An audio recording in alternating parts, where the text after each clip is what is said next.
Well, everybody, welcome to the Bill and Dave show, Dave and Bill show. We're here at our little studio that we've got to come to give you messages about the General Assembly. We're about 15 days into the session, maybe longer. We can't keep up with the time. All I know is we're about 9 days from crossover. So that means all the bills have to go from the House to the Senate, from the Senate to the House, and be vetted again. And when we get to that point, then we'll be speaking on a few bills that have made it out. We've have a flurry of bad bills that we've been trying to get in front of committees and legislators on. So we've had an exhausting 3, almost 4 weeks trying to beat back some of these bad bills. But we do have a few positive things going on, and we're hoping that they will look at on these favorably. But with that, I'm going to pitch it over to Dave to talk a little bit about yesterday's committee meeting that we saw collective bargaining in labor and commerce on the Senate side. That's right, Bill. And there's been a bunch of bills. And right now it's exceedingly busy. So we have a number of bills to share with you.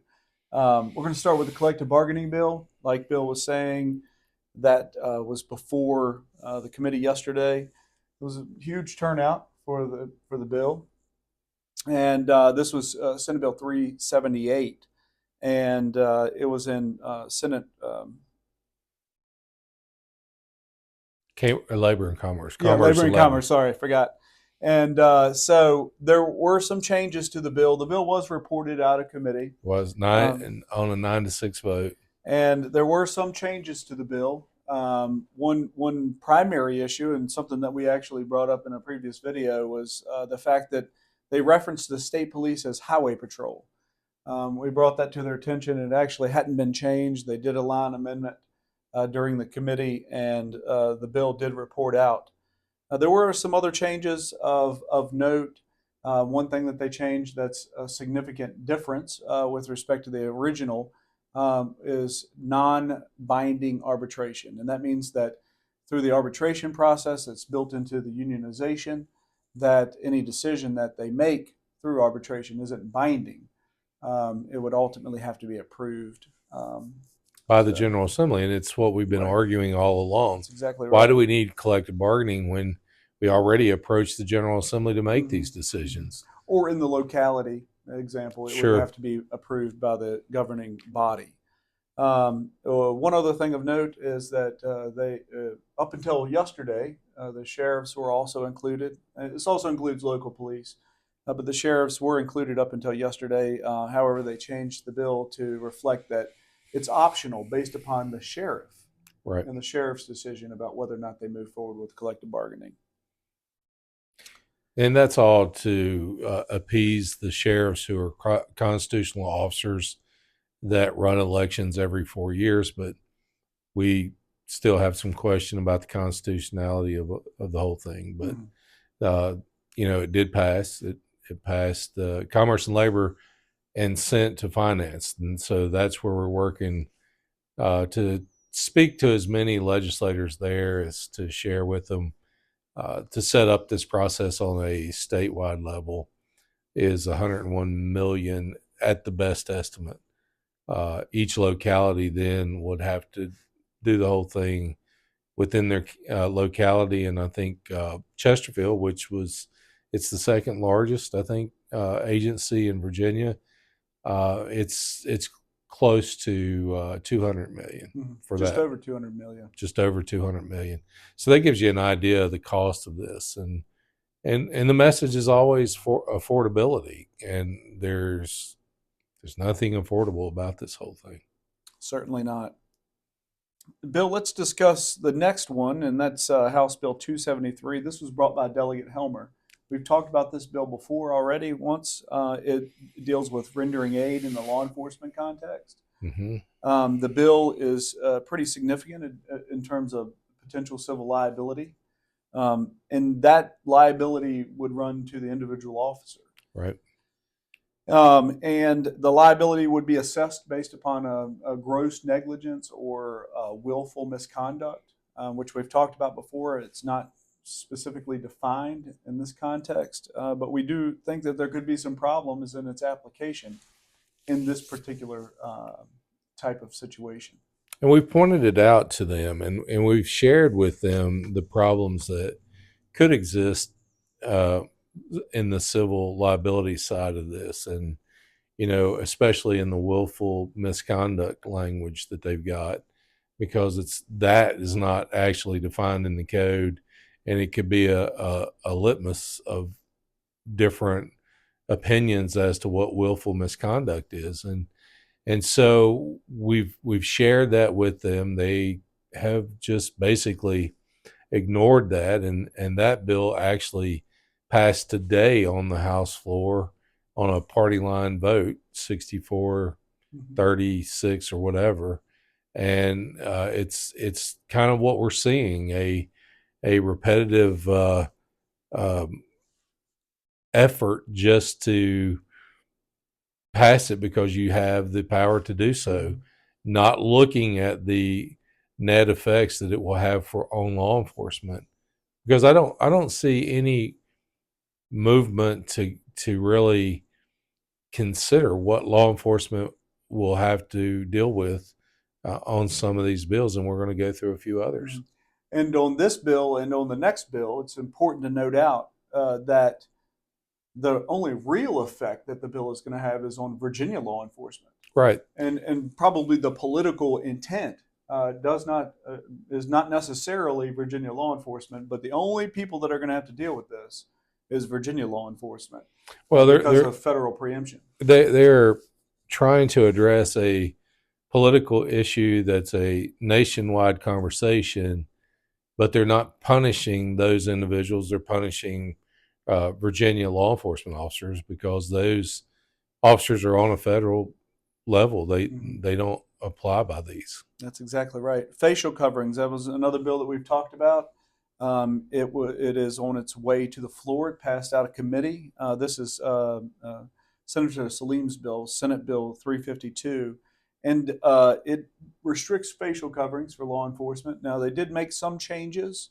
One of the things that I had mentioned before was inclement weather. It's in there. It's defined as temperatures below 32 degrees, sustained temperatures. Now, they did add a couple of little things. They talked about sunglasses.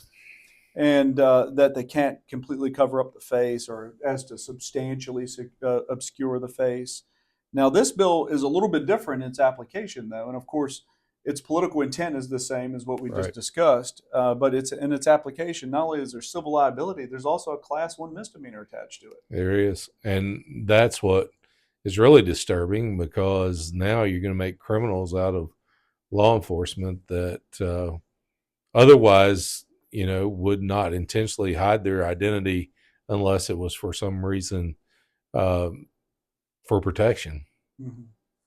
Now, you can wear a KN95 or a hospital mask, but make sure you don't wear sunglasses that obscure too much with the combination there. I think that's the key is, you can wear the mask if you are in fear of getting COVID or whatever. But if you put your sunglasses on with the mask, then they can say you're trying to. It's left up to interpretation, unfortunately.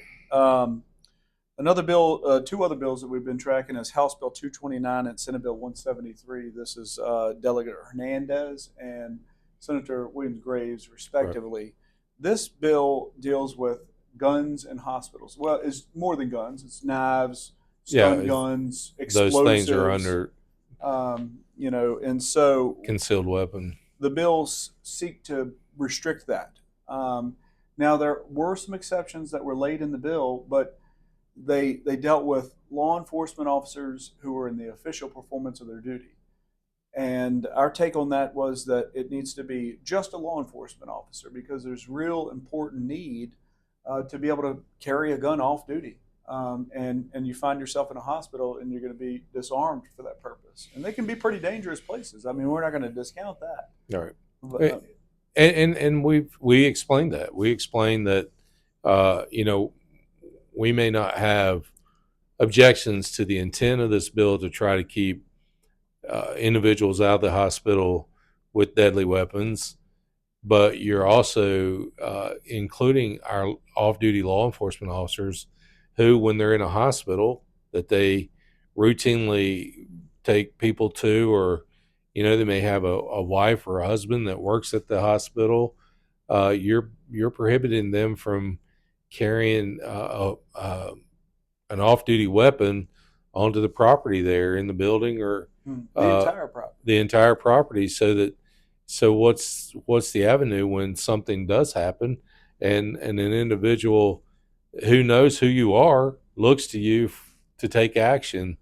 And then there was some conversations that I had with the sheriffs that they have people who work part-time for other entities, not um, maybe not a sheriff's department, but a private sector, and they have to take someone to the hospital, and then they're disarmed because they couldn't carry the weapon onto the property.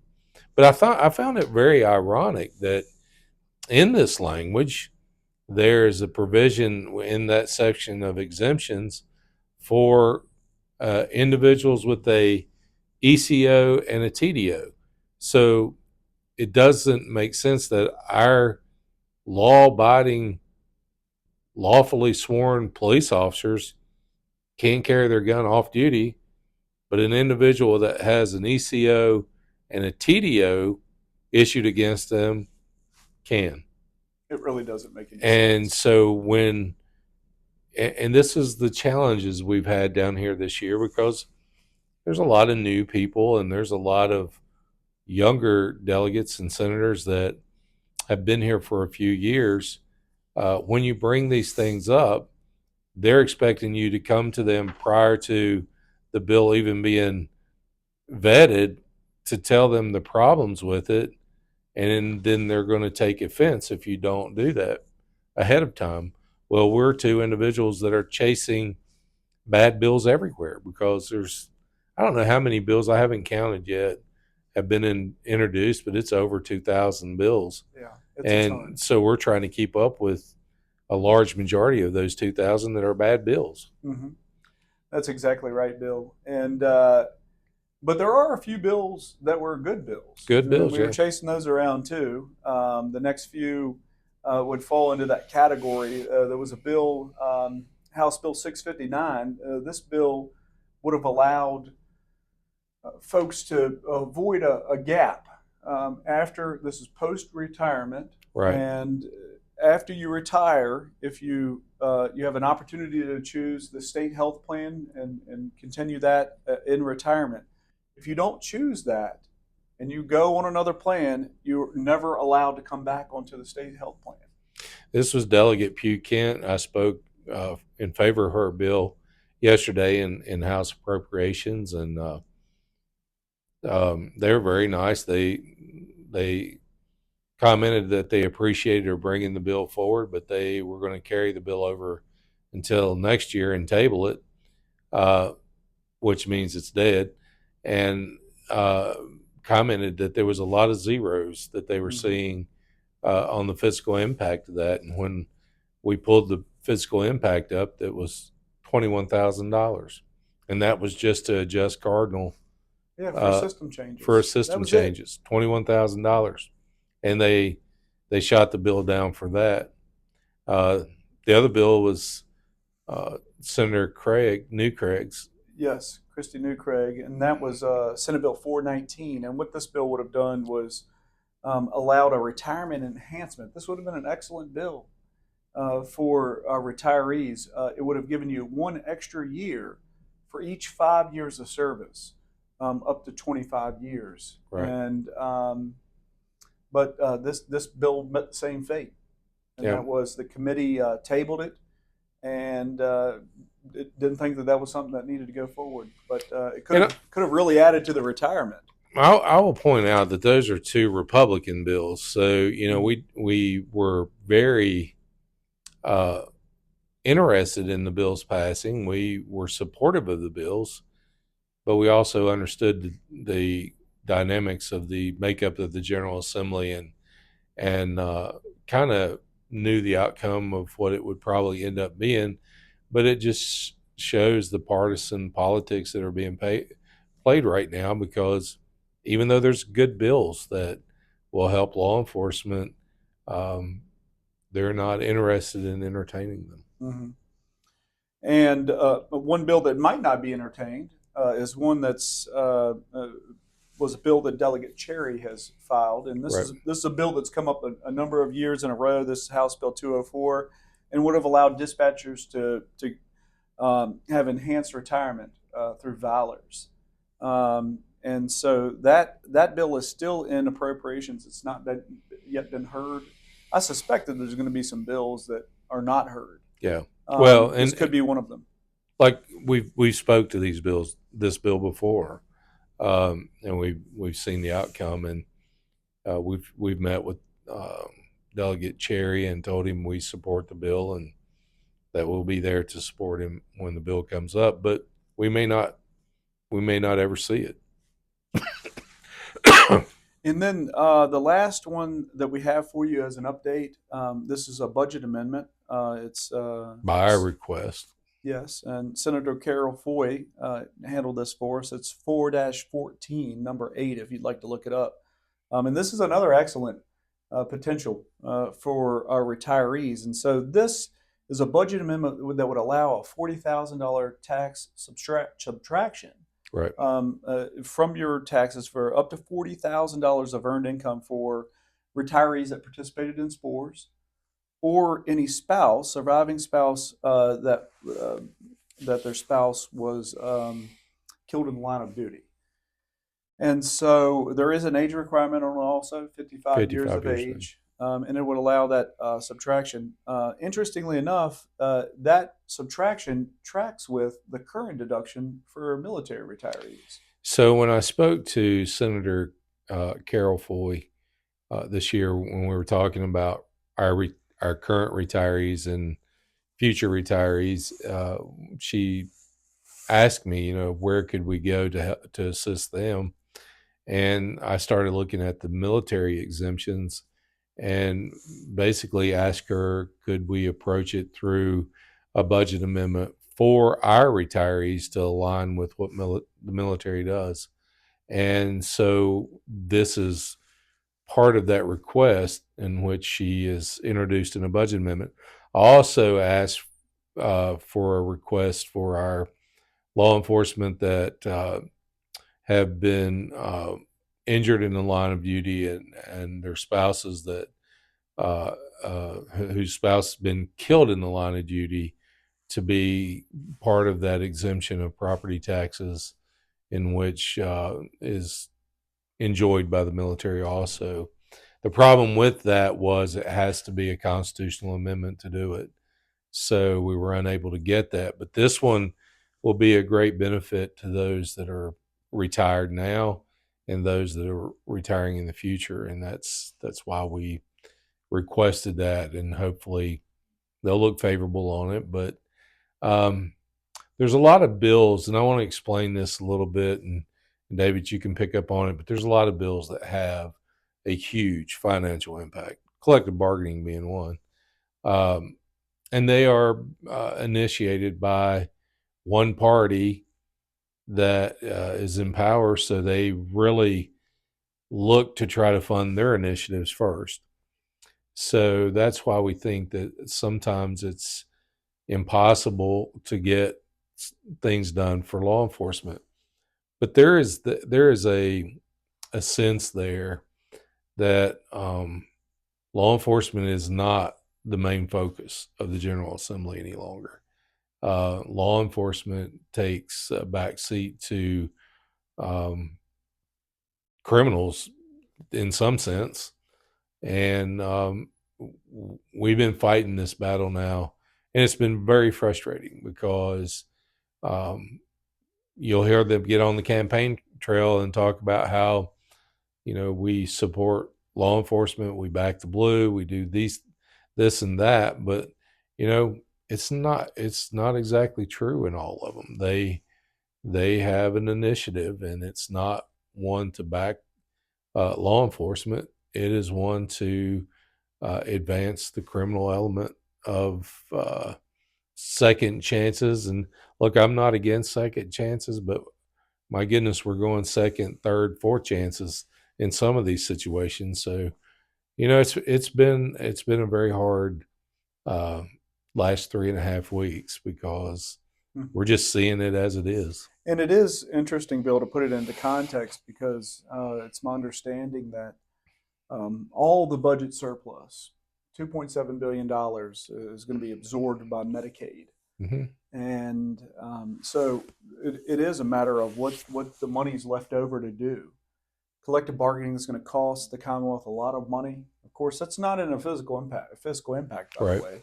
But it's going to cost the Commonwealth a lot of money, and there are a bunch of other proposals that are going Re to cost. Re-benchmarking education always costs. Absolutely, Uh, absolutely. Again, a static cost, and it's going to really bust the budget. And in terms of whether or not there's any focus on law enforcement, you're right. There's not. There's not any focus. Not even in the context of collective bargaining. I'll point out that we brought it to legislators' attention that we're not the highway patrol. They said they would fix it. Still didn't fix it. We had to remind them again. It's because there really is no focus on law enforcement. Certainly some great proposals here that could have been very helpful to both active and retirees. And there's just not a lot of traction there. But we will continue to work to that end. We have continued conversations with respect to collective bargaining, and we'll continue to advocate the bills that are remaining.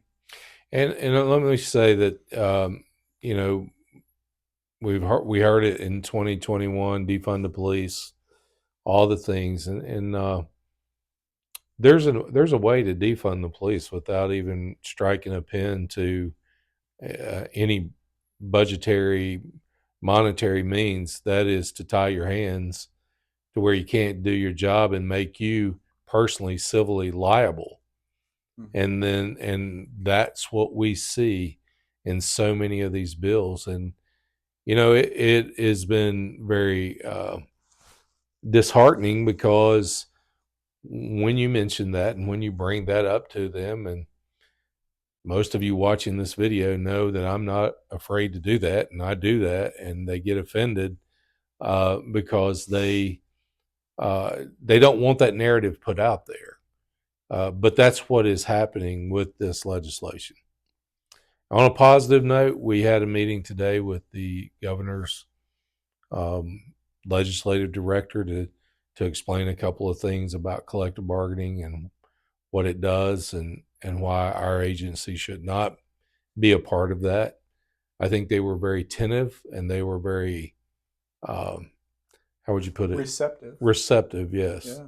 to our comments and our research on it. David went through detailed about what it does, um, and I think they received it well. We did bring up the bills that were the 229, which was the bill that um, off-duty officers could not carry a weapon, and said there's other bills, and we hope the governor would actually look at these and try to fix those bills to where you don't put our men and women in danger. So, I think the meeting went well. I do too. They were, and they were not only receptive but inquisitive, especially Questions? when it came to the detailed function of collective bargaining, what that's going to look like in application, and most importantly, why we know that because we know how collective bargaining has gone in other states, even when it's more recent implementation. There are certain negatives. At the end of the day, um, some supporters might have a singular reason why they're supporting it, whether it be higher pay or this or that, or a variety of reasons. But the implementation of collective bargaining is where there's ultimately going to be problems, and that's what we attempted to convey to them. And then of course throw in the fact that it's going to cost a lot of money. Well, and there's always in a meeting like that, there's a quote that the quote of the day, and I think David had it with what I seen the reaction to them. when he said, when all these other agencies fail, and it is the state police that has to step in and save the situation, Fill the gap. fill the gap. And I think at that very moment, their eyes kind of opened as to that's true. Who are we going to call if it fails? And so hopefully, the quote of the day is the one that David brought up. Hopefully that will resonate with them, and they'll take that back to the governor, and we'll have some movement at that point. But we still have some time. We still have finance. I've been meeting with them individually on the Senate side that I served on and with, and they're listening. They're not committing, but they're listening. And I think that cost is very concerning to them. Mm-hmm. The unidentified cost. The unidentified, and it is. It's like the bill that in Congress that says you had to pass it to know what was in it, and I think that's what they're looking at here. So, well, thank you so much. We'll give you some further update as we go along. We still got some work ahead of us, Bill. We're not quite to crossover, but we do. We've got still more than half of the General Assembly ahead of us, and but we'll bring you some additional update very soon. And we appreciate you tuning in. Thank you very much. Have a great weekend. Take care.